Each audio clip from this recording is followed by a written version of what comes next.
Good morning dear students, स्वागत है आप सभी का आज के इस लेक्चर में।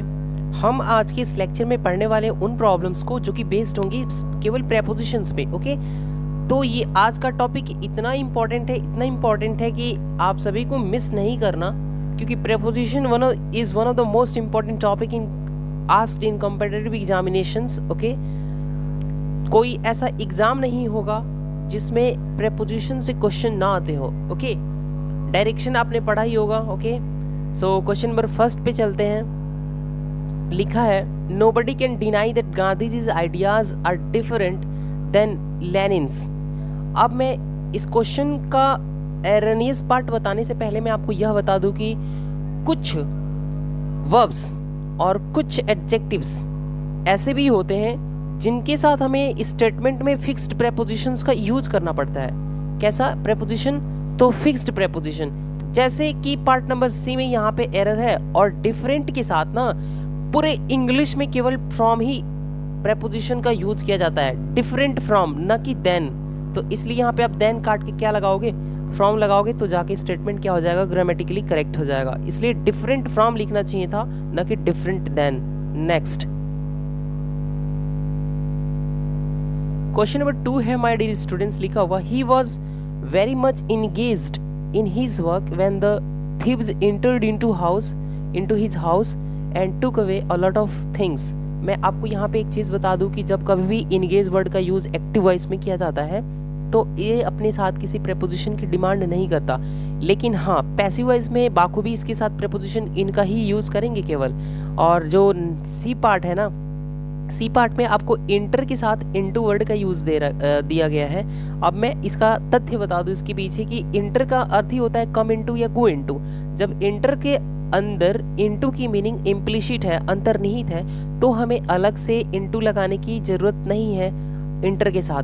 हाँ, इंटर का प्रयोग जब कभी भी किसी क्रिया में सम्मिलित होने के कॉन्टेक्स्ट में यूज होता है तो इंटर के साथ इनटू शब्द का प्रयोग करते हैं, जैसे inter into alliance, agreement, debate, contract. Okay, तो इस तरीके के कॉन्टेक्स्ट में आपको इंटर के साथ इनटू वर्ड तो यूज करते हो, बट आमतौर पे कम इनटू और गो इनटू के कॉन्टेक्स्ट में नहीं होता। इसीलिए पार्ट नंबर सी में क्या है? एरर है। नेक्स्ट क्वेश्चन नंबर 3 है, while she was returning from college, a ruffian attacked her on her with a dagger। अब मैं आपको एक बता दूं बात कि जब कभी भी अटैक शब्द का प्रयोग दो तरीके से स्टेटमेंट में किया जाता है, एक तो नाउन के कॉन्टेक्स्ट में और दूसरा वर्ब के कॉन्टेक्स्ट में। जब अटैक वर्ड का यूज वर्ब के तरीके से करते हैं तो इसके साथ डियर स्टूडेंट्स प्रेपोजिशन की जरूरत नहीं होती, लेकिन जब अटैक शब्द का प्रयोग नाउन के कॉन्टेक्स्ट में होता है तो अटैक के साथ ऑन या एट आप बाखूबी यूज करते हो। ओके, तो इसीलिए इस स्टेटमेंट में आप यहाँ पे क्या ही करोगे? ऑन प्रेपोजिशन को ओमिट करेंगे, हटाएंगे, डिलीट करेंगे, ओमिशन करेंगे। इसका पार्ट नंबर डी में क्या है? एरर है। नेक्स्ट, इस स्टेटमेंट को आप ना स्ट्रक्चर वाइज भी लिख सकते हो, हालांकि स्क्रीन पे ये इतना बड़ा नहीं है कि मैं लिख पाऊँ और आप सभी को शो कर पाऊँ, बट फिर भी मैं अपना बेस्ट ट्राई करता हूँ। Subject plus attack. Okay, subject plus attack plus यहाँ पे क्या होगा आपको ना, यहाँ पे ऑन एट आपने लिख लिया। ओके, उसके बाद आपने के लिए लिखा ऑब्जेक्ट अब्लिक डेस्टिनेशन लिखा, उसके बाद other word plus full stop होगा। तो यहाँ पे जब अटैक मेन वर्ब है ना, तो ये प्रेपोजिशन इन अब्लिक एट का प्रयोग नहीं करेंगे। ये होती है चीज़ें। अगर यहीं पे आपने लिखा हो सब्जेक्ट, सब्जेक्ट के बाद आपने लिखा हो क्या? मेक, मेक के बाद आपने लिखा हो एन अटैक, एन अटैक के बाद आपको क्या लिखना पड़ेगा? प्रेपोजिशन ऑन या एट में से कोई एक यूज करना पड़ेगा। उसके बाद object oblique destination plus other plus full stop आएगा। और यहाँ पे मेक क्या है? मेन वर्ब है, और नाउन ये अटैक क्या है? नाउन है। अब जब मैंने बताया था कि नाउन के कॉन्टेक्स्ट में इन एट लेता है। ओके, इतनी बातें तो क्लियर हो गई होंगी स्टूडेंट्स, तो आगे चलते हैं। क्वेश्चन नंबर 4 है, the decline of his moral was caused by a lot of factors that were once fascinating to him। fascinate by होता है पहली चीज तो, और पार्ट नंबर ए में एरर है। ओके, क्यों? क्योंकि डिक्लाइन एक ऐसा शब्द है जिसके साथ आपको दो प्रेपोजिशन यूज करना पड़ता है। डिक्लाइन एक तो आता है डिक्लाइन ऑफ, एक तो आता है decline in. Decline of dynasty होता है, decline of dynasty, okay, decline of royal family, okay, decline of dynasty, okay, और राजवंश से रिलेटेड जितनी भी चीज़ें होती हैं उस वहाँ पे प्रेपोजिशन ऑफ का यूज़ किया जाता है। But decline in one's moral, decline in one's moral, declines in one's attitude, okay, attitude, decline in one's moral character, okay. तो इस कॉन्टेक्स्ट में आपको प्रेपोजिशन इन का यूज़ किया जाता है। तो आप देख पा रहे होगे कि इस स्टेटमेंट में आपने क्या लिखा है, आपने तो लिखा है मोरल, और हिज मोरल के बारे में बात करेंगे तो प्रेपोजिशन ऑफ ना कि क्या हो जाएगा, इन आ जाएगा। यानी कि the decline in his moral was caused by a lot of factors that were once fascinating to him. इसलिए पार्ट नंबर ए में आप एरर मार्क करोगे, करेक्शन इसका इन होगा। नेक्स्ट क्वेश्चन नंबर 5 पे डियर स्टूडेंट्स लिखा हुआ, 2 of my intermediate friends called on me on yesterday when I was away from home. मैं आपको एक तथ्य बता दूं कि जब कभी भी आप यूज़ करते हो अगो, ओके, बिफोर, इस तरीके के, yesterday, next day, following day, okay, 2 days before, in 2 days time, तो वहाँ पे आपको ना प्रेपोजिशन ऑन की रिक्वायरमेंट नहीं होती, यहाँ पे ऑन का यूज़ नहीं कर सकते। जैसे कि yesterday, following, the following day, yesterday, tomorrow, okay, तो वहाँ पे प्रेपोजिशन की नीड नहीं होती। नेक्स्ट, इसीलिए यहाँ पे ऑन को आप क्या करोगे, ओमिट करोगे। पार्ट नंबर सी में क्या है, एरर है। नेक्स्ट लिखा गया question number 6, Sami took me to a hotel. यहाँ पे टू प्रेपोजिशन का यूज किया गया है ये डायरेक्शन को बताने के लिए, गंतव्य को बताने के लिए, कि जो कि हॉस्पिटल, होटल एक गंतव्य है। यहाँ तक स्टेटमेंट ग्रामेटिकली करेक्ट है। उसके बाद लिखा गया and ordered for 2 cups of coffee which the waiter bought in no time, जो कि थोड़ी ही देर में ला दिया। अब यहाँ पे जब कभी भी आप ऑर्डर वर्ड का यूज 2 तरीके से स्टेटमेंट में करते हैं, एक तो नाउन के कॉन्टेक्स्ट में और दूसरा वर्ब के कॉन्टेक्स्ट में। जब नाउन के फॉर्म में होता है तो ऑर्डर अपने साथ प्रेपोजिशन फॉर तो लेगा, लेकिन जब वर्ब के कॉन्टेक्स्ट में आता है तो ऑर्डर अपने साथ प्रेपोजिशन फॉर को नहीं लेता। इसलिए आप यहाँ पे देख सकते हैं ना, आप यहाँ पर देख सकते हो कि यहाँ पे ऑर्डर्ड लिखा है, यानी कि वर्ब की सेकेंड फॉर्म लिखा है, और इधर भी वर्ब सेकेंड फॉर्म है, यानी कि 2 वर्ब सेकेंड फॉर्म को किसी कंजंक्शन एंड से जोड़ा गया है। तो यहाँ पे जब वर्ब हो गया तो ये प्रेपोजिशन फॉर की रिक्वायरमेंट नहीं है। इसीलिए पार्ट नंबर सी में क्या था, एरर था। फॉर को हटाएंगे तो जाके सेंटेंस क्या होगा, ग्रामेटिकली करेक्ट होगा।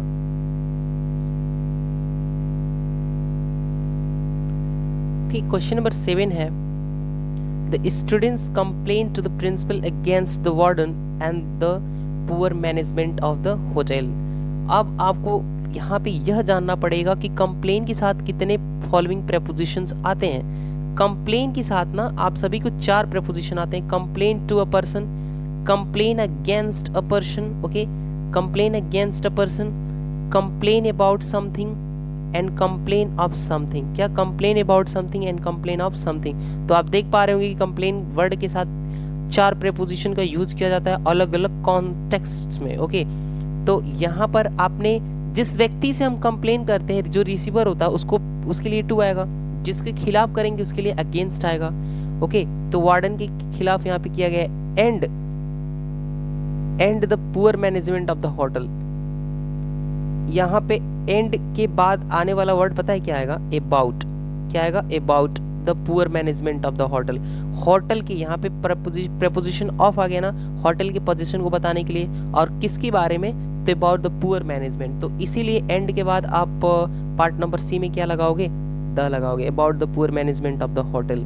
आई होप कितनी बातें क्लियर हो गई होंगी डियर स्टूडेंट्स। तो आगे चलते हैं क्वेश्चन नंबर 8 पे लिखा हुआ, without considering for a moment he interested me in all the important work. अब आपको यहाँ पे यह जानना पड़ेगा कि सर इंटरेस्टेड के बाद जो मी आया है, क्या इन प्रेपोजिशन उसके बाद सही है? तो मेरा आंसर होगा आप सभी से कि नहीं, वहीं पे तो एरर लाई कर रहा है ना स्टेटमेंट में। आप जब कभी भी आपने सुना होगा क्या, interest somebody, interest somebody with something, interest somebody with something, लेकिन आपको यह यूज़ करना होता है नेक्स्ट में कि इंटरेस्ट, क्या interest something to somebody, interest something to somebody, interest something to somebody, okay। यहाँ पे जब कभी भी आप इंटरेस्ट वर्ड का यूज करते हैं और इंटरेस्ट के बाद जब somebody या किसी व्यक्ति का प्रयोग करते हैं तो समथिंग लगाने के लिए यहाँ पे क्या लगाओगे आप, preposition with लगाओगे। लेकिन जब इंटरेस्ट के बाद तुरंत हम समथिंग का यूज करते हैं तो इसके बाद preposition to लगा के somebody का यूज किया जाता है, ओके। तो इसीलिए यहाँ पर आपने इंटरेस्ट somebody लिखा है, कोई व्यक्ति के बारे में लिखा है, तो यहाँ पे इन ना आके क्या होगा, विद आ जाएगा।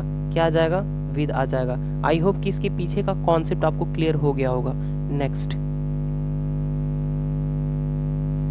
क्वेश्चन नंबर 9 है, somebody reported to me that Suman had fallen in the well and nobody had tried to save him।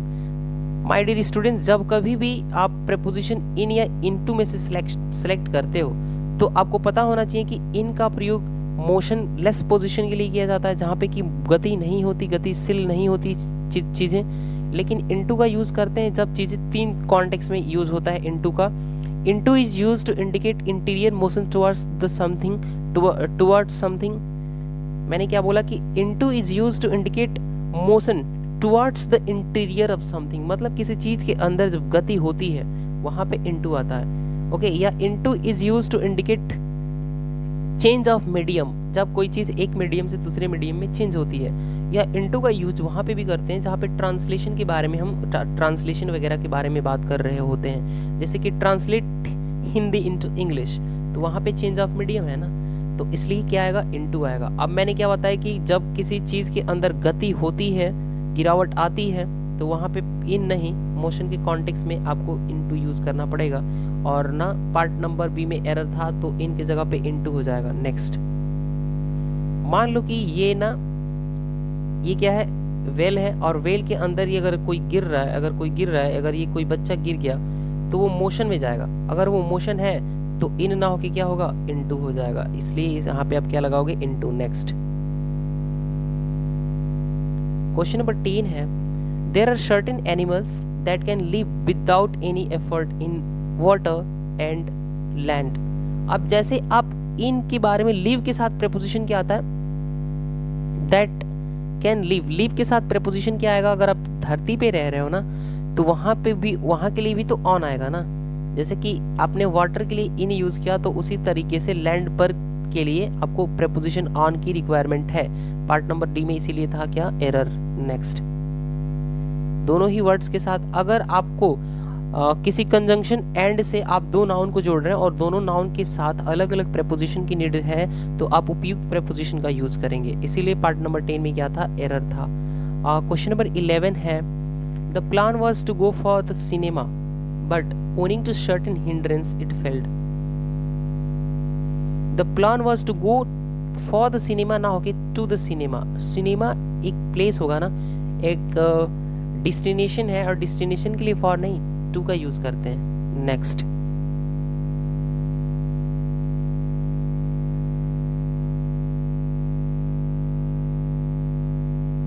Question number 12 है, the angry boatman through the cracked oar into the river and returned home.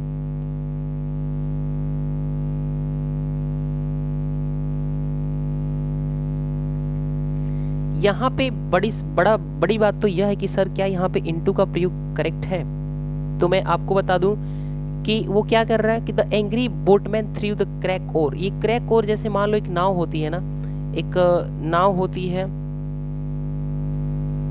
और नाव को चलाने के लिए जो ये डंडा होता है ना, उसी को क्या बोलते हैं, और बोलते हैं। ओके, क्या बोलते हैं, उसी को और बोलते हैं। तो वो और ऑलरेडी अगर पानी में है, पानी में ही तो उसको चलाया जाता है ना, तो ऑलरेडी अगर ये वाटर में है तो ये तो कांस्टेंट मीडियम हो जाएगा, वो रिमेनिंग इन वाटर है, तो वहां पे इसलिए इनटू ना होके क्या हो जाएगा, इन हो जाएगा। क्या हो जाएगा, इन हो जाएगा कि threw cracked oar in the river, क्योंकि कांस्टेंट मीडियम है इसलिए वहां पे इनटू का प्रयोग क्या था, रॉन्ग था। पार्ट नंबर सी में क्या है, एरर है। नेक्स्ट, क्वेश्चन नंबर 13 है, my friends proposed me that we should go to the movies and then have dinner at a hotel. यहाँ पे होटल के पहले होटल, सिनेमा, थिएटर के पहले डेफिनेट आर्टिकल द का प्रयोग करते हैं, बट ये पता नहीं कैसा होटल है जो कि इनडेफिनेट है पहली बार। इसमें एरर नहीं है, एरर मेन जो स्टेटमेंट में लाई कर रहा है वो पार्ट नंबर ए में है। और मैं बहुत पहले से आपको बताता आ रहा हूँ कि जब कभी भी सब्जेक्ट होता है और सब्जेक्ट के बाद आपको दिखता है से और ना सजेस्ट और ना प्रपोज, तो ये इनट्रांजिटिव वर्ब होते हैं और इनको ट्रांजिटिव बनाने के लिए इनके साथ प्रपोजिशन टू का यूज़ करके डायरेक्ट उसके बाद ऑब्जेक्ट का यूज़ किया जाता है। तो आपको क्या करना पड़ेगा, से, सजेस्ट और प्रपोज के बाद प्रपोजिशन टू का यूज़ करके उसके बाद ऑब्जेक्ट लगाना होता है। लेकिन इस स्टेटमेंट में आप देख सकते हो डायरेक्टली प्रपोज के बाद ऑब्जेक्ट आया, जो कि रॉन्ग है। यहाँ पे आपको टू का यूज़ करना पड़ेगा सेंटेंस को ग्रामेटिकली करेक्ट करने के लिए, इसीलिए पार्ट नंबर ए में क्या था, एरर था। नेक्स्ट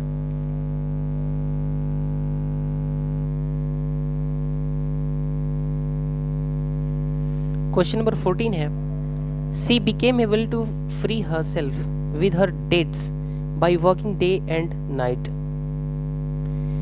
आपको पता होना चाहिए कि फ्री फ्रॉम होता है, क्या होता है, free from, free from worry, free of cost, free from worry. चिंता से जब हम मुक्त होते हैं ना तो आपको क्या लगाना पड़ता है, फ्री फ्रॉम। लेकिन फ्री ऑफ कॉस्ट, जब हम किसी चीज़ के मूल्य के बिना बात करते हैं, जो फ्री की चीज़ें के बारे में बात करते हैं, मुफ्त की चीज़ें के बारे में बात करते हैं, तो वहाँ पे प्रीपोजिशन ऑफ आता है, free of cost and free from worry. तो यहाँ पे चिंता, ये एक डेट मतलब एक कर्ज, एक तरीके का चिंता है ना, तो वहाँ पे विद ना के क्या आएगा, free herself from her debt होना चाहिए था, इसलिए प्रीपोजिशन फ्रॉम का यूज करोगे पार्ट नंबर किस में, सी में। नेक्स्ट क्वेश्चन नंबर 15 है, डियर स्टूडेंट्स, लिखा हुआ, my brother said that he preferred the white shirt than the black one which I usually wore. Okay, इस स्टेटमेंट में मैं आप सभी को बता दूं कि क्या होगा, subject, subject plus prefer, subject plus prefer plus noun plus to plus noun का यूज किया जाता है। ओके, जब कोई दो चीज़ है और उनमें से हम एक को प्रेफर करते हैं, पसंद करते हैं, चॉइस करते हैं, हमारा प्रेफरेंस होता है, तो वहाँ पर सब्जेक्ट होगा प्लस प्रेफर प्लस नाउन, उसके बाद प्रपोजिशन टू का प्रयोग करके फिर नाउन आता है, जिसमें से इस नाउन को हम फर्स्ट नाउन को क्या कर रहे होते हैं, प्रेफर कर रहे होते हैं। तो आपको हमेशा ध्यान रखना है कि प्रेफर और प्रेफरेबल के साथ प्रपोजिशन टू का यूज होता है। ओके, इसीलिए यहाँ पर ना देन को काट के आप क्या लिखोगे, देन को काट के डियर स्टूडेंट्स क्या लिखोगे, टू लिखोगे, तो जाके सेंटेंस क्या हो जाएगा, ग्रामेटिकली करेक्ट। इसीलिए पार्ट नंबर सी में क्या था, एरर था। नेक्स्ट क्वेश्चन नंबर 16 है, he always insist that he prefers to go home to stay anywhere at night. अब यहाँ पे एक और चीज आपको सीखना है कि इंसिस्ट, इंसिस्ट के साथ हमेशा प्रेपोजिशन क्या आता है, ऑन आता है, और किसी भी प्रेपोजिशन के बाद verb first form plus ING आएगा। और इसके अलावा एक होता है परसिस्ट, क्या होगा, परसिस्ट, परसिस्ट का अर्थ होता है किसी चीज को जारी रखना, तो परसिस्ट के साथ क्या आता है, इन आता है। तो इन दोनों प्रेपोजिशन को आप बाखूबी याद रखेंगे। नेक्स्ट जो एरर है इस स्टेटमेंट में वो है, he prefers to go home, he prefers to go home to stay anywhere at night. इस स्टेटमेंट में आपके पास ना एरर है, दो तरीके से इस स्टेटमेंट को लिखा जा सकता है। मैं दोनों ही रूल्स को आप सभी के समक्ष डिस्कस कर दूं। लिखा जाता है क्या, subject, subject plus prefer plus verb of first form plus ING plus to plus verb of first form plus ING, या तो plus other plus full stop, या तो आप इस स्टेटमेंट का, इस स्ट्रक्चर का यूज करके अपने सेंटेंस को फ्रेम कर लेंगे, या तो आप यूज करोगे क्या, subject plus prefer, subject plus prefer plus to plus verb of first form plus rather than, plus rather than plus verb of first form plus other plus full stop होगा। या तो आप कहोगे I prefer to play cricket rather than travel, I prefer to play cricket rather than travel, या तो आप कहोगे कि I prefer playing cricket to dancing, I prefer playing cricket to dancing. तो या तो आप प्रेफर के बाद जिरंड का यूज करोगे, अगर प्रेफर के बाद दो जिरंड के बीच तुलना हो तो जिरंड का यूज करते हैं और बीच में क्या आएगा, प्रेपोजिशन टू आएगा। लेकिन अगर तुलना दो इन्फिनिटी के बीच हो तो subject plus prefer plus to plus verb first form के बाद रादर देन के बाद यहाँ पे केवल डायरेक्ट इन्फिनिटी का यूज किया जाता है। आई होप स्टूडेंट्स की आपको एक एक बातें क्लियर हो चुका होगा। ओके, तो इसीलिए इस स्टेटमेंट में आप क्या करोगे, he prefers to go now कि क्या होना चाहिए था, यहाँ पर गोइंग होना चाहिए था। क्या होना चाहिए था, गोइंग होना चाहिए था। He preferred to going home than to staying anywhere at night. Okay, तो दो जगहों पे इस सेंटेंस में करेक्शन की नीड है। नेक्स्ट क्वेश्चन नंबर 17 है, glimpses to the religious side of his nature appear in the majority of his plays। glimpses to religious sides नहीं, glimpses of religious side। इसीलिए पार्ट नंबर ए में क्या है, error है। हमें position को बताने के लिए प्रेपोजिशन ऑफ का यूज किया जाता है। किसका, पोजीशन को बताने के लिए प्रेपोजिशन ऑफ का यूज किया जाता है। नेक्स्ट, पोजीशन, रिलेशन, ओनरशिप को बताने के लिए। नेक्स्ट क्वेश्चन नंबर 18 है, डियर स्टूडेंट्स, लिखा हुआ, hardly had we settled down for the night's rest when we were startled by the loud noise being made outside the house. Startled एक ऐसा शब्द है जिसके साथ प्रेपोजिशन आपको एट यूज करना होता है, जैसे कि puzzled at, startled at, astonished at, bewildered at, okay, amazed at, इस तरीके से चीजें चला करती है। तो स्टार्टल्ड के साथ क्या आएगा, प्रेपोजिशन एट आएगा, और इसीलिए पार्ट नंबर सी में क्या है, एरर है। नेक्स्ट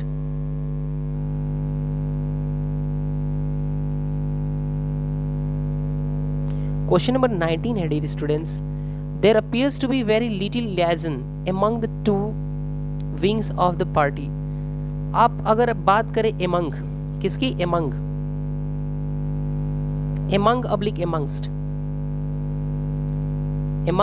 amongst की अगर आप बात कर रहे हो तो यहाँ पे among की कॉन्टेक्स्ट में क्या आता है, amid आता है, और amongst की कॉन्टेक्स्ट में क्या आता है, amidst आता है। ओके, आई होप कि इतनी बातें आपको क्लियर हो गई होंगी। जहां पर among का और amongst का यूज किया जाता है मोर देन टू नाउन्स के लिए, मोर देन टू पर्सन्स और थिंग्स के लिए, जहां पे दो से ज्यादा व्यक्ति या वस्तु होंगे। ओके, जहां पे among का यूज करते हैं बिफोर कॉन्सोनेंट साउंड, कब, बिफोर कॉन्सोनेंट साउंड, और amongst का यूज करते हैं बिफोर वोवेल साउंड। इतनी तो बातें क्लियर हो गई होंगी ना, साउंड की बात किया जा रहा है, वर्ड्स की बात नहीं किया जा रहा। ओके, तो इतनी तो बातें क्लियर हो गई होंगी। इसके अलावा मैं एक और फैक्ट बता दूं आप सभी को, जब कभी भी आप यूज करते हो among, ओके, among या amongst, उसके बाद आप यूज करते हो डेफिनेट आर्टिकल द, उसके बाद आप यूज करते हो प्लूरल नाउन। क्या, प्लूरल नाउन। तो इस प्लूरल नाउन से पहले आप चूंकि द का यूज कर लेते हैं, इसीलिए यहाँ पर among अब्लिक amongst में से कोई एक आ सकता है बिना किसी एरर के। तो ये रूल भी आपको अपने माइंड में बैठा लेना है। ओके, नेक्स्ट अब आते हैं प्रश्न पे। प्रश्न को हल करने से पहले आपको पता लग गया होगा कि among का यूज दो के लिए नहीं करते, इसलिए यहाँ पे among रॉन्ग है, और यहाँ पे आप बिटवीन का यूज करोगे। क्या यूज करोगे, बिटवीन का यूज करोगे, क्योंकि between is used to indicate two persons और थिंग्स, और even between can be used for more than two persons or things in case of reciprocal pronoun। तो reciprocal pronoun के कॉन्टेक्स्ट में आप between शब्द का प्रयोग more than two के कॉन्टेक्स्ट में भी कर सकते हैं। ओके, इसीलिए यहाँ पर between का यूज करेंगे, between the two wings of the party। इसीलिए पार्ट नंबर किस में एरर था, सी में एरर था। नेक्स्ट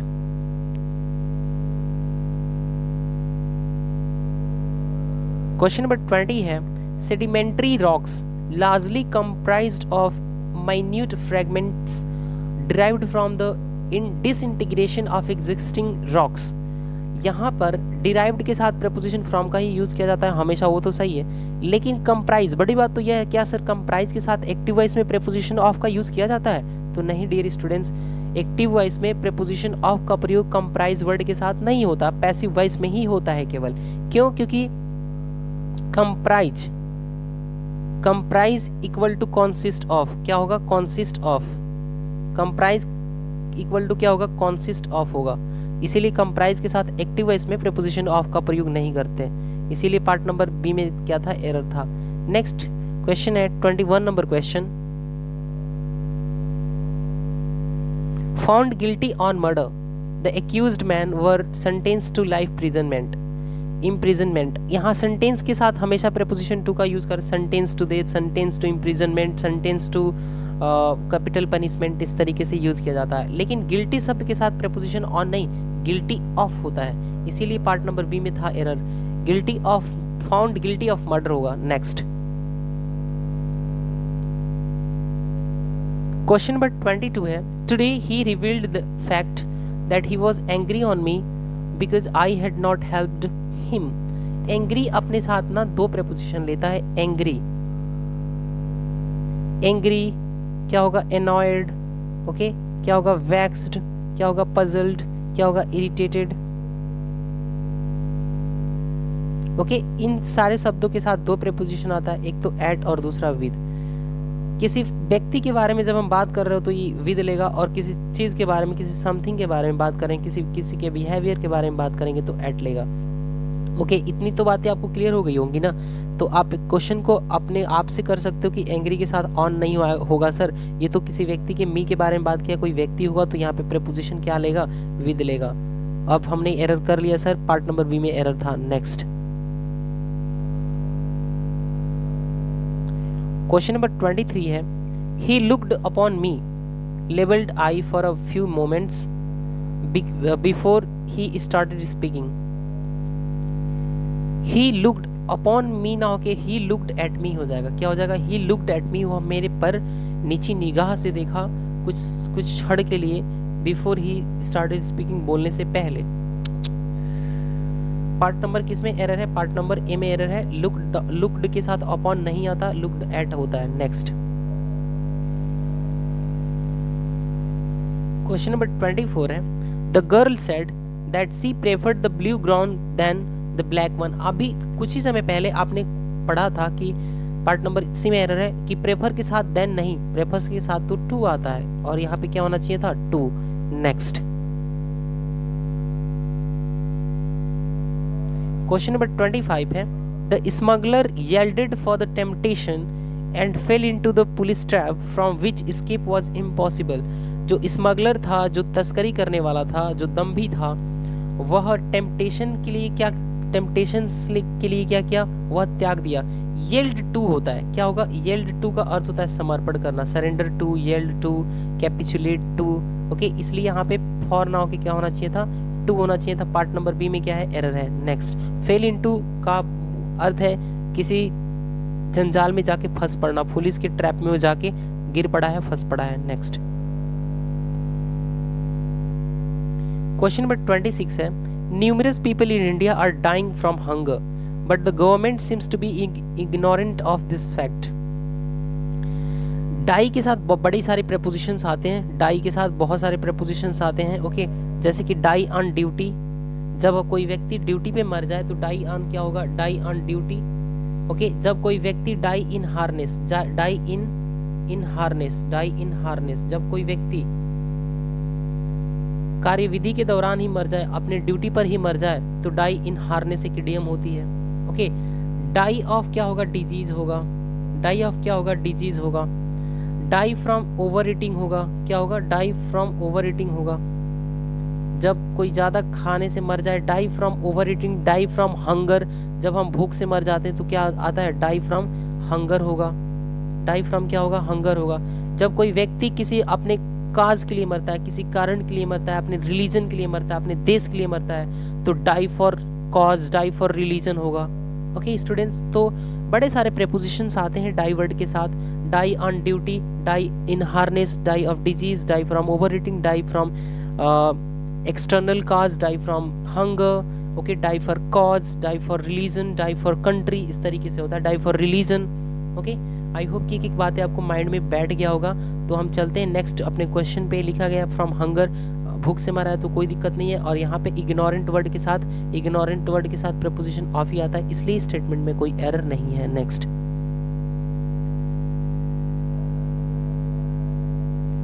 क्वेश्चन नंबर 27 है, the man who was blind with the right I was a notorious criminal of this area। Okay आपको यह भी जानना पड़ेगा कि सर ब्लाइंड के साथ भी तो बता दो कौन कौन से प्रेपोजिशंस आते हैं। तो मैं बता दूं कि ब्लाइंड के साथ आता है ब्लाइंड टू समथिंग। जब हम किसी चीज़ से अंधा होते हैं ना तो ब्लाइंड टू समथिंग लिखा जाता है। या ओके ब्लाइंड इन वन आई लिखा जाता है, ब्लाइंड इन वन आई। जब हम एक आंख से अंधे होते हैं तो ब्लाइंड इन वन आई। या ब्लाइंड अगर हम राइट आई से भी अंधे हैं तो ब्लाइंड इन राइट आई लिखेंगे। अगर हम लेफ्ट आई से भी अंधे हैं तो हम लिखेंगे ब्लाइंड इन लेफ्ट आई। लेकिन ब्लाइंड किस जब प्यार में लोग अंधे हो जाते हैं तो वहाँ पे भी क्या बोला जाएगा, ब्लाइंड इन लव। क्या बोलोगे, ब्लाइंड इन लव। लेकिन अगर कोई व्यक्ति मान लो दोनों आंखों से अंधा है तो उसके लिए क्या आएगा, blind with both the eyes, blind with both the eyes. Okay लेकिन अगर कोई व्यक्ति जन्म से ही अंधा है तो क्या बोलोगे, blind from birth, blind from birth या ब्लाइंड बाय बर्थ। फ्रॉम या बाय दोनों में से कोई एक वर्ड यूज कर लिया जाता है। आई होप स्टूडेंट्स की जितनी भी प्रेपोजिशंस मैंने आप सभी के सामने डील किया है आप एक एक प्रेपोजिशन से वाकिफ हो चुके होंगे। लिखा गया ब्लाइंड टू समथिंग, किसी चीज़ से अंधा हो जाना, ब्लाइंड इन वन आई, एक आंख से अंधा होना, आइज नहीं। Blind in love, blind in right I, blind in left I, blind with both the eyes, blind from birth और ब्लाइंड बाय बर्थ होगा। ओके इतनी बातें आप स्क्रीनशॉट, आई होप कि आपने स्क्रीनशॉट ले लिया होगा। तो नेक्स्ट आगे चलते हैं। इसीलिए यहाँ पे विद ना होके क्या होना चाहिए था, इन होना चाहिए था, in right eye. Part number B में एरर था। नेक्स्ट क्वेश्चन नंबर 28 है, some persons get job even if they are not worthy for them. Worthy of होता है, क्या होगा, वर्दी ऑफ होगा, वर्दी ऑफ होता है। वर्दी के साथ प्रेपोजिशन ऑफ का यूज किया जाता है और वर्द के साथ जिरंड आता है। क्या आता है, वर्द के साथ जिरंड आता है, verb first form plus ING. इसी के कॉन्टेक्स्ट में आपको एक और चीज मैं सिखा दूं कि वर्ड लिसनिंग, वर्ड लिसनिंग एक वर्ड होता है।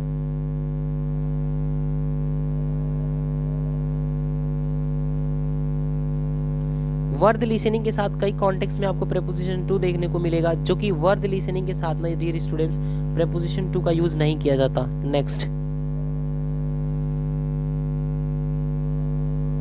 क्वेश्चन नंबर 29 है, the poet describes about the beauty of a landscape in a very attractive way. Landscape का अर्थ होता है परिदृश्य। ओके यहाँ पर मेन स्टेटमेंट में एरर पार्ट नंबर किस में है, ए में है। क्यों, क्योंकि जब कभी भी आप बात करते हो एक्सप्लेन, ओके डिस्क्राइब, आप बात करते हैं इल्यूसिडेट, इलस्ट्रेट, ओके एक्सप्लेन, तो इनके साथ ना प्रेपोजिशन अबाउट का यूज नहीं किया जाता। अब क्या लिखोगे, सब्जेक्ट प्लस क्या लिखोगे, discuss, explain, okay illustrate, define, okay discuss, describe. यहाँ पे आप डिस्क्राइब भी लिखोगे, डिस्क्राइब। तो ये जितने भी वर्ड्स आपके सामने दिख रहे हैं इनके बाद आप प्रेपोजिशन अबाउट शब्द का यूज नहीं करते हो, डायरेक्टली ऑब्जेक्ट वर्ड का यूज करते हो। यहाँ पे ये अबाउट वर्ड का यूज नहीं करते, इसीलिए यहाँ पर ना अबाउट वर्ड का यूज नहीं करेंगे। पार्ट नंबर ए में क्या था, एरर था, क्योंकि डिस्क्राइब का अर्थ ही होता है किसी चीज के बारे में डिस्क्राइब करना, तो अबाउट का प्रयोग अलग से नहीं करेंगे। नेक्स्ट क्वेश्चन नंबर 30 है, during his tour to the north he visited not only to Delhi but also Agra. जैसे आप नॉट ओनली के बाद टू लगाए हो ना प्रेपोजिशन, उसी तरीके से बट आल्सो के बाद क्या आएगा, टू प्रेपोजिशन का प्रयोग करोगे, तब जाके स्टेटमेंट क्या होगा, ग्रामेटिकली करेक्ट होगा। इसलिए पार्ट नंबर डी में एरर है। नेक्स्ट क्योंकि नॉट ओनली बट आल्सो के बाद सेम पार्ट ऑफ स्पीच का यूज करते हैं, same grammatical part of speech का यूज किया जाता है, इसलिए। नेक्स्ट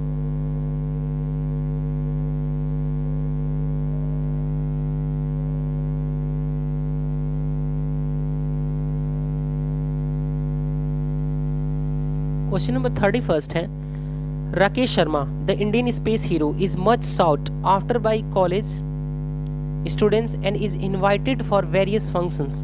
इनवाइट के साथ आपको प्रेपोजिशन किसका यूज करना होता है, इनवाइट टू होता है। इनवाइट के साथ क्या आता है, इनवाइट टू, इन्विटेशन टू, इसलिए फॉर यहाँ पे रॉन्ग है। पार्ट नंबर डी में क्या है, एरर है। नेक्स्ट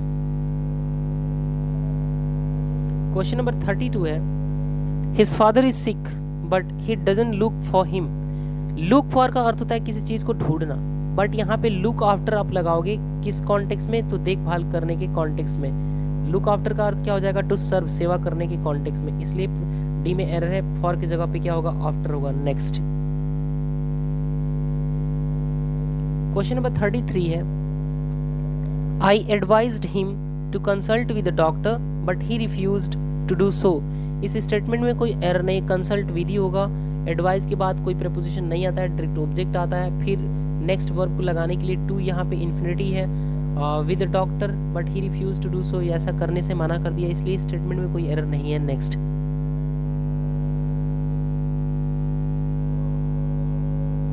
क्वेश्चन नंबर 34 है, ordinarily when in difficulty Renu prefers skipping her council rather than going about here and there. मैंने आपको क्या बताया था कि जब कभी भी क्या हो, subject plus prefer plus verb first form plus ING plus to plus verb first form plus ING का प्रयोग किया जाता है, इसीलिए यहाँ पे देन की जगह पे क्या लगाओगे आप, टू का प्रयोग करोगे कि Renu prefers skipping her council to going about here and there.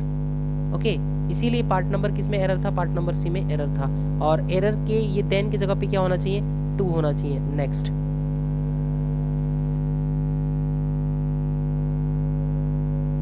Question number 35 है, डियर स्टूडेंट्स, लिखा हुआ those who are suffering from diabetes are advised to substitute saccharin by sugar. Saccharin substitute क्या होता है, सब्स्टिट्यूट होता है विद, सब्स्टिट्यूट विद सेक्रिन हो जाएगा यहाँ पे, सब्स्टिट्यूट विद सेक्रिन। ओके, तब जाके स्टेटमेंट क्या होगा, ग्रामेटिकली करेक्ट हो पाएगा। सब्स्टिट्यूट फॉर भी होता है, सब्स्टिट्यूट विद भी होता है, लेकिन किसी चीज से ना यहाँ पे विद लेगा। नेक्स्ट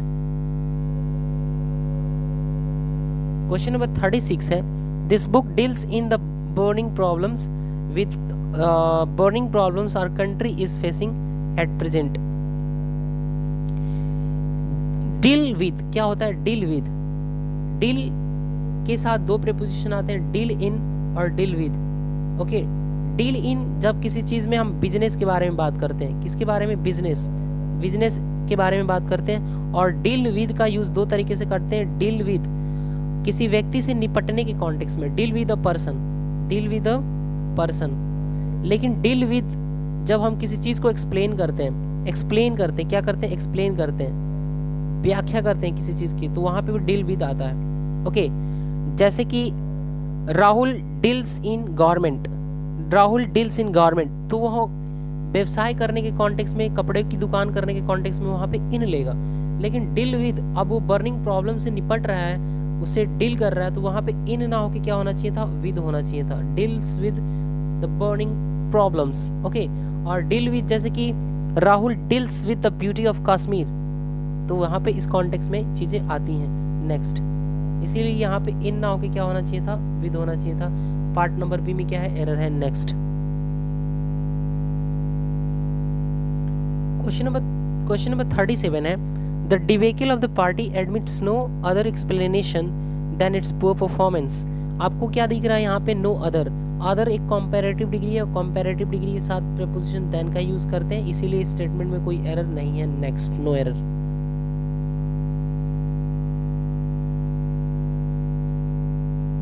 $38 नंबर क्वेश्चन है, in spite of being very busy at domestic work she saves time to the visitors.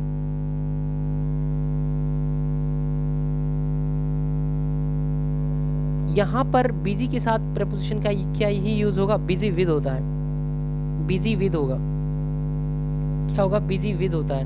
Okay, next, और कई बार प्रीपोजिशन सेव के साथ, जैसे यहाँ पे टू दिया है ना, तो सेव क्या होता है, सेव फॉर भी होगा। Okay, next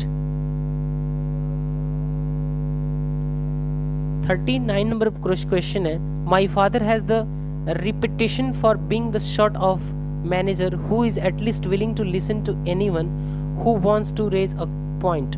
My father has the reputation for being the sort of manager who is at least willing to listen to anyone who wants to raise a point. Reputation for ना होके क्या होता है, reputation of being the sort of a manager होना चाहिए था, इसलिए part number A में एरर है. नेक्स्ट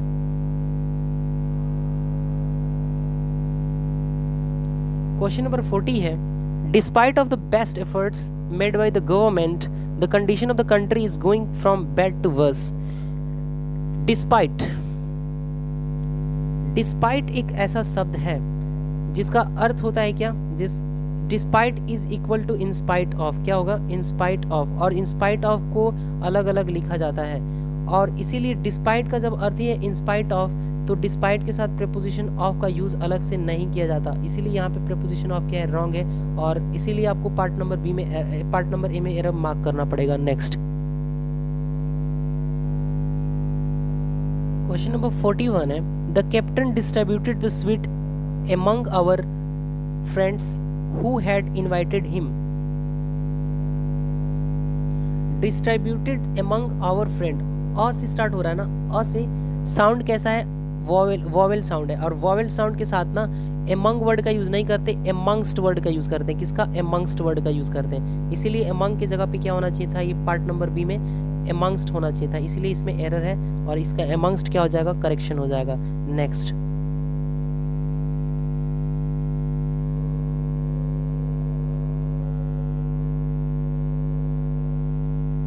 क्वेश्चन नंबर 42 है, the bride said that she would not marry the man over 35। यहाँ पे एज बताने के लिए आप क्या यूज करते हो, below oblique above, below oblique above, below oblique above are used to indicate label, किस चीज को बताने के लिए, label, and this level can be position, this level can be position, height, age और वेट।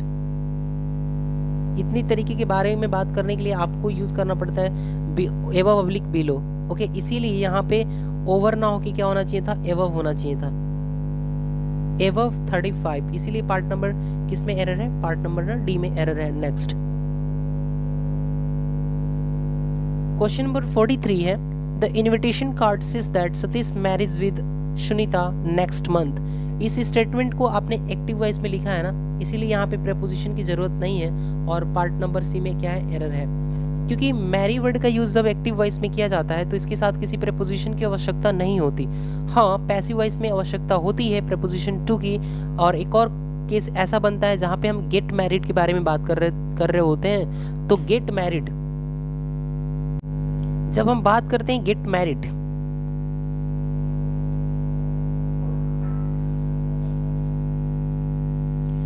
तो इसके साथ दो प्रेपोजिशन आता है, get married to and get married with.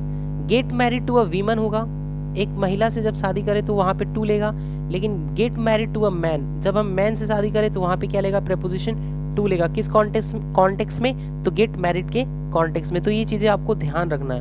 Okay, next आगे चलते हैं, और आपने जान लिया कि क्वेश्चन नंबर 43 में क्या एरर था। नेक्स्ट क्वेश्चन नंबर 44 है, The Constitution of India comprises of 3 wings: the legislature, the judiciary, the executive, and each is independent in its own way। यहाँ पे आपको कुछ समय पे पहले बताया गया कि पार्ट नंबर ए में एरर है, पहली चीज तो, और कंप्राइज के साथ एक्टिव वॉइस में प्रीपोजिशन ऑफ का यूज नहीं किया जाता, इसीलिए यहाँ पे एरर था। नेक्स्ट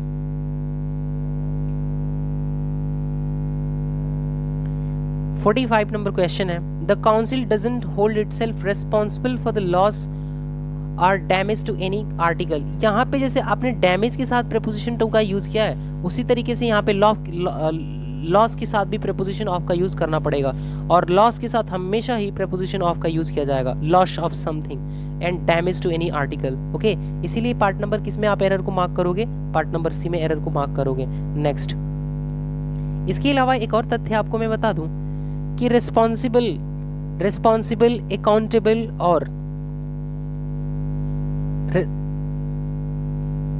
3 वर्ड्स ऐसे होते हैं, जैसे कि पहला है रिस्पॉन्सिबल, दूसरा है अकाउंटेबल, तीसरा है आंसरेबल। इन तीनों वर्ड्स के साथ 2 प्रीपोजिशन आता है, रिस्पॉन्सिबल टू अ पर्सन और रिस्पॉन्सिबल फॉर समथिंग। जब हम किसी चीज के प्रति क्या रहे, रिस्पॉन्सिबल रहे, तो रिस्पॉन्सिबल फॉर समथिंग होता है, क्या होगा, समथिंग होगा। लेकिन रिस्पॉन्सिबल टू अ पर्सन होता है जब हम किसी व्यक्ति से क्या रहे, रिस्पॉन्सिबल रहे।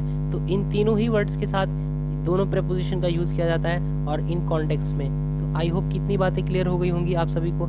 इसीलिए रिस्पॉन्सिबल फॉर द लॉस है ना समथिंग है ना, यहाँ पे प्रेपोजिशन फॉर क्या था, करेक्ट था, इसीलिए इसमें कोई एरर नहीं थी। नेक्स्ट क्वेश्चन नंबर 46 है, when he was under house arrest he was debarred to send a letter even to his wife. यहाँ पे मैं आपको बता दूं कि जब कभी भी आप वर्ड यूज करते हो debar, prevent, okay, debar, prevent, desist, refrain, prevent, prohibit, okay, तो आपको यूज करना पड़ता है प्रेपोजिशन फ्रॉम। क्या होना चाहिए था यहाँ पे, प्रेक्ल्यूड फ्रॉम, तो प्रेपोजिशन फ्रॉम का यहाँ पे यूज करोगे, ही वाज डिबार्ड फ्रॉम। और आपको पता होगा कि किसी भी प्रेपोजिशन के बाद verb first form plus ING का यूज किया जाता है, इसीलिए सेंड ना होके क्या हो जाएगा, सेंडिंग हो जाएगा। He was debarred from sending a letter even to his wife, okay. तो इसीलिए पार्ट नंबर किस में एरर था, पार्ट नंबर आपको सी में एरर मार्क करना था, और डिबार्ड टू सेंड को चेंज करना था debarred from sending a letter even to his wife. Next question number 47 है, we may have to await for a new political order to restructure our economy by adopting a model of development closer to our needs। यहाँ पर जब आप part number ए को पढ़ के और आगे बढ़े तो आपको पता लगा होगा कि सर यहाँ पे तो अवेट के साथ प्रेपोजिशन फॉर दिया है, प्रेपोजिशन फॉर दिया है। हालांकि प्रेपोजिशन अवेट वर्ड में प्रेपोजिशन फॉर की मीनिंग इम्प्लिसिट है, अंतर्निहित है, इसीलिए हमें इस फॉर को अलग से लगाने की जरूरत नहीं है। क्यों? क्योंकि अवेट इक्वल टू क्या होता है, वेट फॉर होता है, वेट फॉर होता है। इसीलिए या तो हम अवेट का यूज करेंगे या तो वेट फॉर का यूज करेंगे, लेकिन इन अवेट के साथ फॉर का यूज नहीं करेंगे, इसीलिए पार्ट नंबर ए में क्या था, एरर था। नेक्स्ट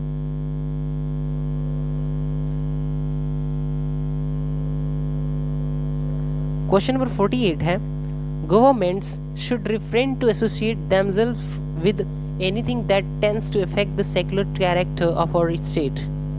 यहाँ पे रिफ्रेन के साथ क्या आता है, प्रेपोजिशन, रिफ्रेन के साथ प्रेपोजिशन क्या आएगा, टू ना आके क्या आएगा, फ्रॉम आएगा, रिफ्रेन फ्रॉम, और यहाँ पे किसी भी प्रेपोजिशन के बाद क्या आएगा, जिरंड आएगा, तो एसोसिएट ना होके क्या हो जाएगा, एसोसिएटिंग हो जाएगा, तो जाके स्टेटमेंट ग्रामेटिकली क्या कर पाएंगे हम, करेक्ट, और इसीलिए पार्ट नंबर क्या था, बी में एरर था।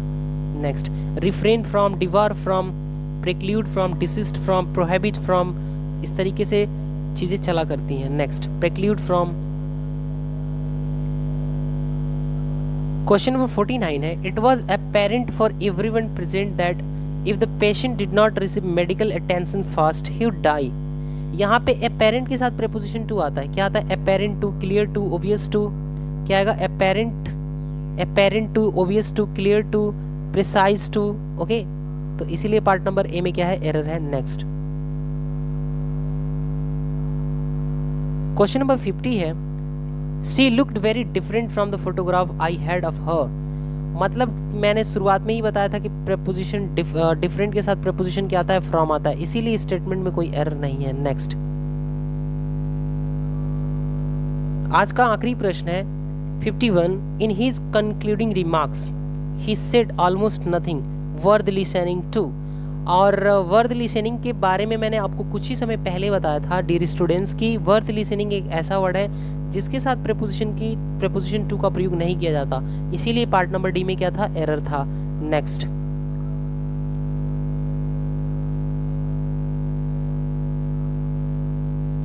अब हमने पढ़ लिया, प्रेपोजिशन को भी पढ़ लिया। प्रेपोजिशन में हमने क्या पढ़ा, क्वेश्चन नंबर 1 से लगा के और क्वेश्चन नंबर 51 तक पढ़ा।